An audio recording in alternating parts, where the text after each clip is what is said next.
We're looking at number 7. Number 7 wants us to find the value of x, the measure of DE, the measure of EF, and the measure of DFG. Alright, so the way we're going to look at this is first, I'm going to highlight a diameter.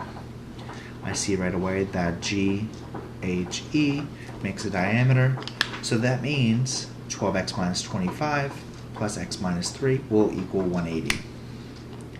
So that's our first step for this problem. So we have 180 is equal to x minus 3 plus 12x minus 25. You get 180 is equal to 13x minus 28. Add 28 to both sides.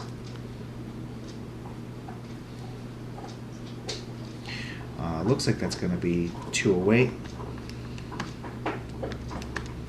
So we get 208 equals 13x.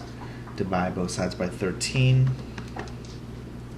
You get x equals 16. So we're not completely finished here. So our next order of operation is we need to find out all these different angles. First, they want us to find what DE is, so we need to first find out what GF is. Because we can see through vertical angles that these are equal. So we have the measure of GF is equal to 12x minus 25, which is equal to 12 times 16 minus 25. You would get this is equal to 192 minus 25. This is equal to 167.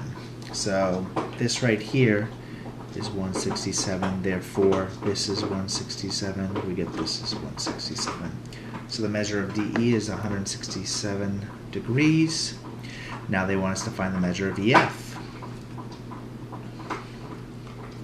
So what we have here, measure of EF is equal to x minus 16.